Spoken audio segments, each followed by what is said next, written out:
Hey guys, I was just jumping on to see if we had any comments or questions, and I'm going to double check them to make sure before this video's over.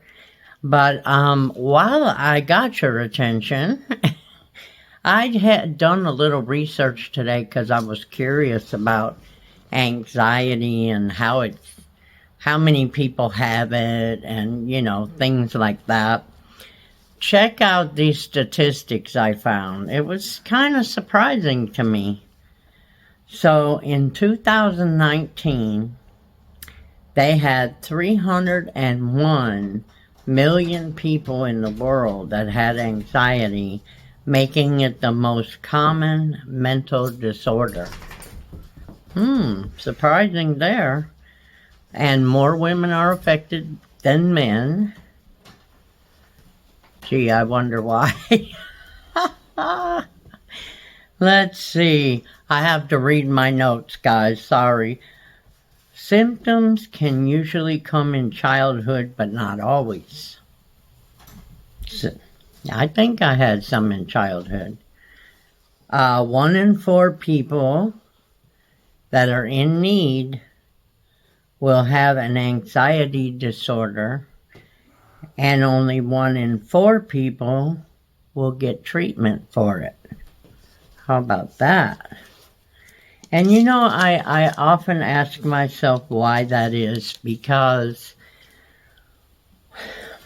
in the last 15 years when I've had to change doctors, I had such a hard time getting my medication that a lot of times I would be in tears. They were like, oh, we don't want to give you that, blah, blah, blah.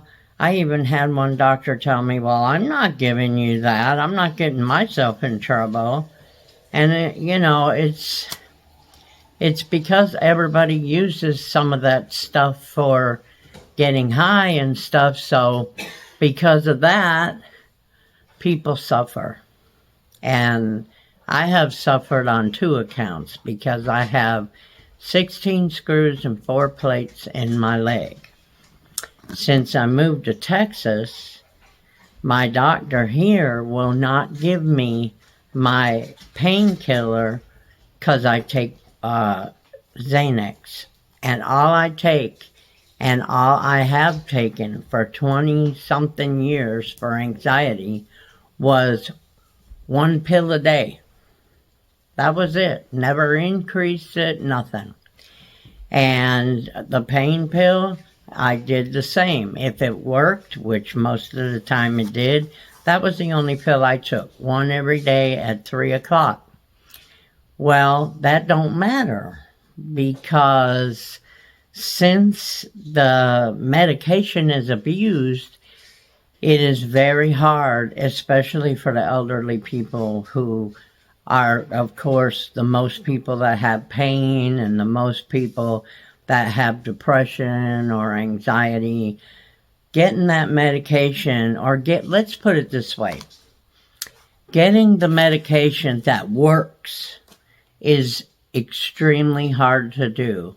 And I have been drug tested every month and for years and years, and it's always clear, comes out just the way it's supposed to, and I still go through that.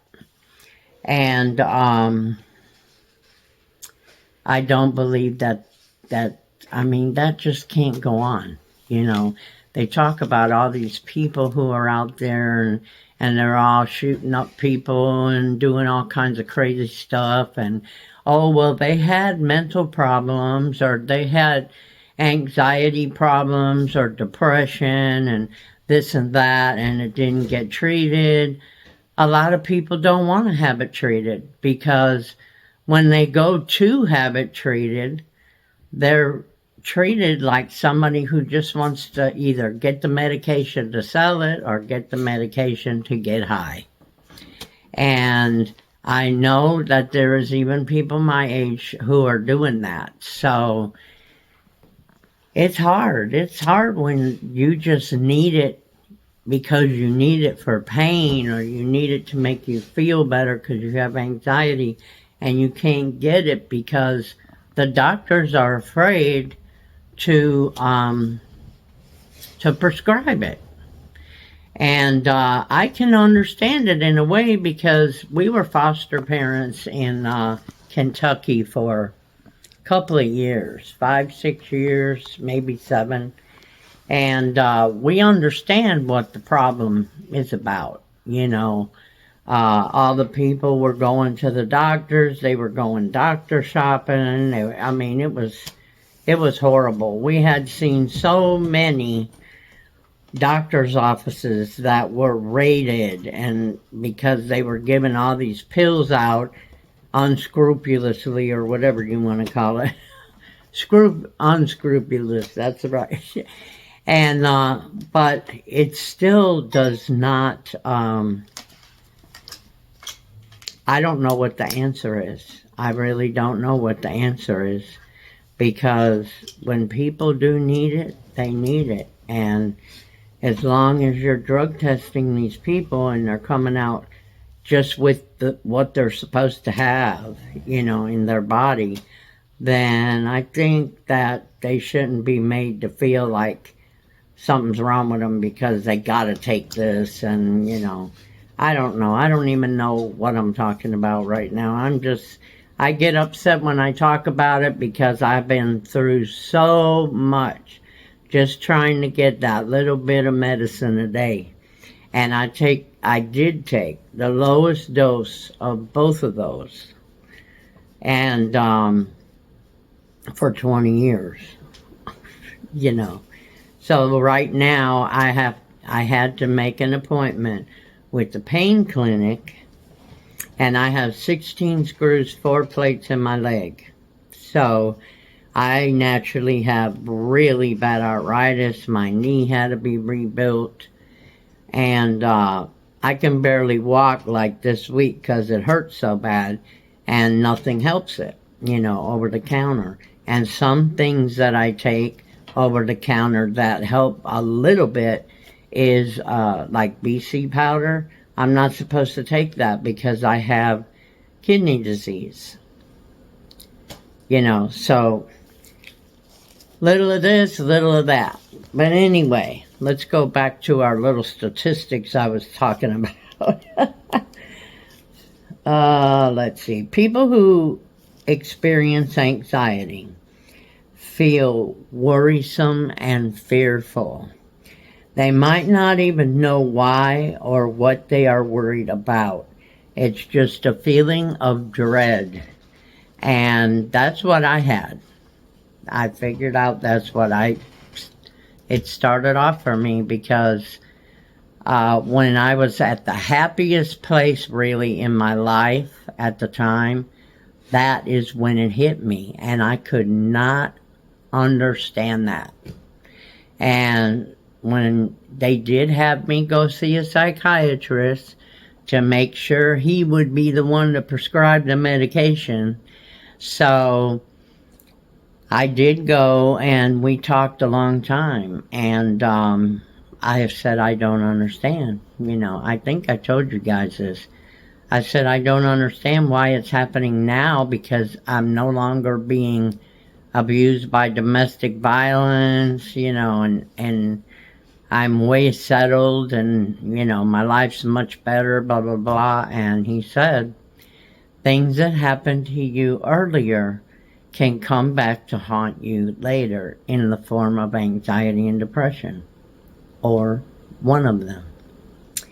So yeah, that was the feeling of dread I had. Okay, let's see. 4% of the global population currently has anxiety. Currently, 4%. And let's see, that's, they said 1 in 4 is the amount that's being treated for it. Just 1 person in 4 that have anxiety. And we wonder why we have all these people running around doing crazy things, right? It says that's only about 27% of people receiving the treatment. 27% of the people who actually have anxiety and depression are being treated. That's it. That's not a, that's a bad statistic right there. Let's see. They say that in some cases it's because the doctors are poorly trained with mental illness or depression or anxiety or whatever, that they're not trained right for that. And in other cases, it's that people don't want to, they think it's a stigma if they have to be on something to make them feel better. So it puts a blot on their family or something. So, you know, they don't want to do it. So they rather feel miserable. And let me tell you, I felt horrible. Okay, let's see. I couldn't even get out of bed. I think I slept for 7 days. And I was in the bathroom another 7 days. And things were happening to my body that I never recognized. And I know you guys probably never heard of this because I didn't. But all of a sudden one morning I woke up and my tongue was black and hairy. I had black hairy tongue. Look it up on the internet because I don't know how to explain it, but they said it can come from anxiety. You can get it. And, you know, it eventually just goes away without treatment or anything. But I had never, ever heard of that. It was really strange. I don't even remember how long I kept it. I think it was a few weeks. I'm not sure. I think it was, though. Okay, let's see. Where was I? The providers are not well trained in taking care of people who have anxiety, and I agree with that. They are afraid of the medications. I had a doctor tell me one day, if you ever want to know anything about your medications, always ask your pharmacist because they know better than we do. Go figure that one out. Okay. You can feel irritable. You can have trouble concentrating. You can just be restless. You could have nausea, abdominal distress, and heart palpitations. I think I had every single one of those, so at the same time. You can sweat, you can shake, you can tremble. In the beginning, I really didn't, I don't think. I don't remember sweating. No, I didn't even know when I was going through menopause with that part of the menopause dealing. But the trembling or shaking, I think I can't remember if it didn't start right away. Maybe because the other symptoms were so bad that I couldn't even, or I don't remember it, or I don't recognize it. But it does say that the disorder of anxiety can actually cause you to have depression. And it makes some people abuse different substances rather than go to the doctor and try to get on something for it. They're trying to figure out what causes anxiety. But they're saying that some could be inherited, some could be social, and some could be psychological. Getting bullied at school, for example, domestic violence, somebody passing away that's close to you, which aggravated my anxiety horribly. People who lived with abuse, severe losses, and adverse experiences that you don't even remember. I remember most of mine. And let's see. I would say from the time I was 25 until I was about 43, I went through domestic violence. And then when I finally got away,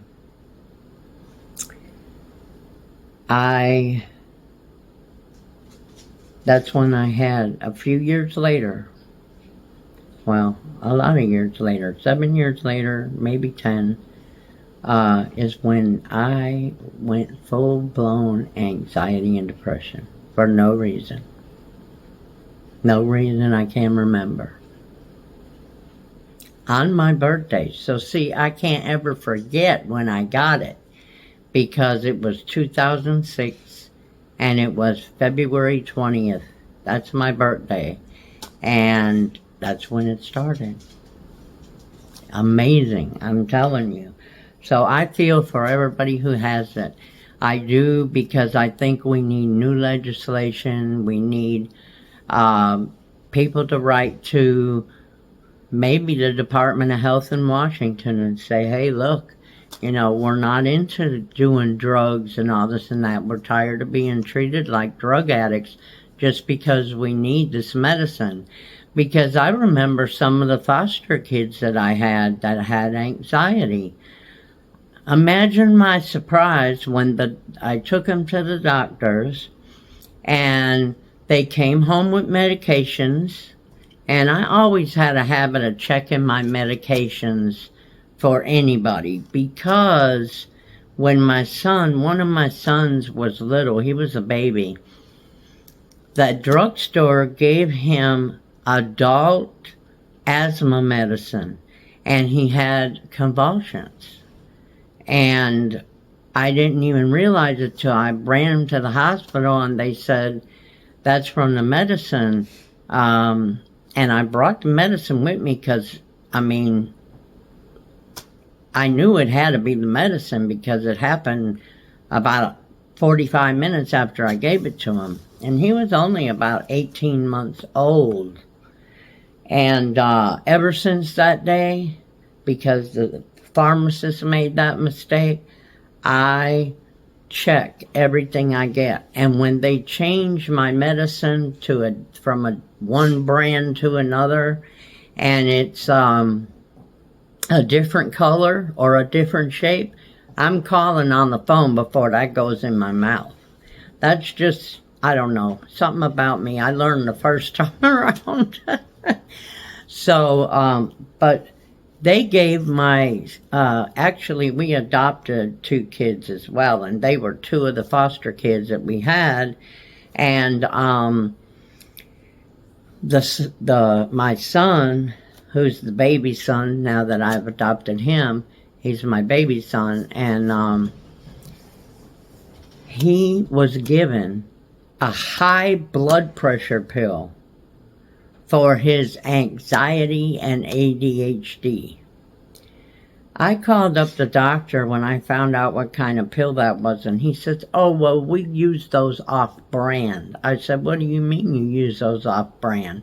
Oh, well, we found that helps anxiety sometimes. So basically, a lot of medications, they're using off-brand. They say that it works. And if it does, fine, but I was kind of uncomfortable giving somebody's child a blood pressure pill at the age of 12, and I thought he was getting ADHD medicine and anxiety medicine. So, and they've done that to me too. They really have. And it's crazy. It's crazy. Somehow, some way, people who have this disease, this mental illness, they need to make sure you know what your doctor's giving you, make sure it works. If, you know, all the medicines, from what I know and from what I went through, they take a while to start working regularly, and you still have most people still have breakthrough panic attacks or depression or anxiety. And then some people, it doesn't work on them at all. But always know what you're being given. Look it up on the computer or have somebody look it up for you so that you know the type of medicine you are taking. That is your right. And I really don't like the fact of them giving out medicine off label, because to me it hasn't been tested for that. You know, like, I don't know. I think that a certain medicine, you know, if it's tested for different things and it works for different things, fine. But make sure that we all know that. But yeah, always question. Don't ever be afraid to call the pharmacist and say, hey, I just picked up my medicine and it looks like this, and this doesn't look like the medicine I normally take. And if they had switched it, then you call your doctor and ask them why they switched it and if they switched it. Because you know, you got to make sure what you're taking is the right medication. Just too many mistakes being made nowadays is what I think. So, guys, I'm going to let you go. I just thought that would be pretty good to let you know the statistics I found, because I didn't even know that. And I'll be looking for some comments and some questions. So if you have any, let me know. If you want to tell me something that you would like me to tell others on this channel, that's great too. Just put it down there. And because we can help each other just by leaning on each other and saying, hey, I've been through that, or hey, this happened to me and this happened to me. And you know, you'd be surprised what that does. So if you like this, give me a thumbs up. Make sure that you subscribe, because this is a new channel and I'm trying to get it off the ground so we can help as many people as possible. Remember, I'm not a doctor. I'm not a lawyer. I'm not an Indian chief. So my disclaimer is, I'm not a doctor. I'm not a psychiatrist. I'm not a pharmacist. I'm just somebody with expertise because I have depression and anxiety. So, if you have any questions and I tell you that I can't answer that because I'm not a doctor, just make sure you ask your doctor, because that means it's important to you. And you should be able to talk to your doctor and ask questions. And if you can't, then you need a new doctor. I love all you guys. Have a wonderful, wonderful week. Don't work too hard, and we'll see you on the next one.